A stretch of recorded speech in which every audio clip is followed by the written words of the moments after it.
For the fifth year in a row, most wine grape growers in South Australia's Riverland won't turn a profit. The prices they expect to be paid this year by wineries are much lower than last year. The growers are calling for an overhaul of the way wineries negotiate prices. Celise Gibson has this report from Renmark. Jack Papagiorgio has been growing wine grapes near Renmark, 3 hours northeast of Adelaide on the River Murray, for the past 40 years. He's one of hundreds of growers in the region said to lose money during this year's harvest. If the indications are out there what they're showing, nobody's going to survive.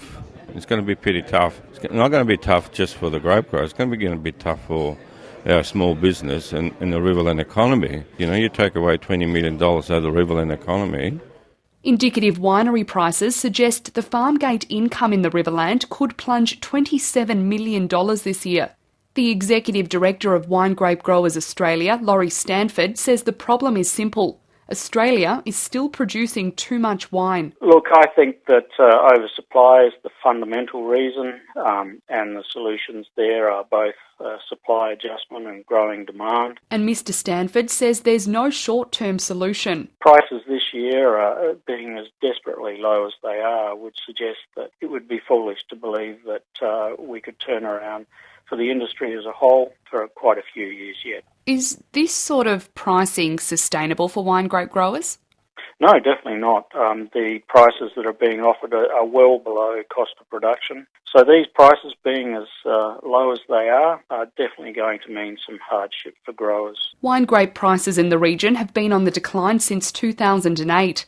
The Chief Executive of Rural Business Support, Kay Mathias, says it follows years of devastating drought. We have to remember that prior to those 4 years of bad prices, we went through a horrendous drought, and so the level of debt built up on many of these businesses, and they've not had the opportunity at all to begin to reduce that level of debt. She says the predicted losses will affect business confidence across the region. It affects the whole social fabric of the society, really. It just doesn't affect the people that are suffering from the initial financial impact. It has flow-on effects to the whole community. Under the current system, wineries buy grapes direct from growers and set prices based on their type and quality.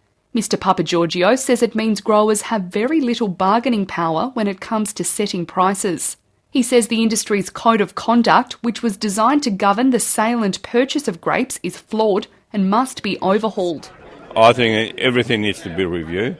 Code of conduct needs to be reviewed and look at how we can review the code of conduct that actually has a balance between us as growers and winemakers and making sure that we talk the same language. Mr Papagiorgio says he has no plans to exit the industry, but must find a way to turn a profit if he's going to survive. And I think what we need to be sitting down with the winemakers and say, okay, enough is enough. We need clear direction. Where do we sit as grape growers for their future requirements? Riverland wine grape grower Jack Papagiorgio ending that report from Celise Gibson.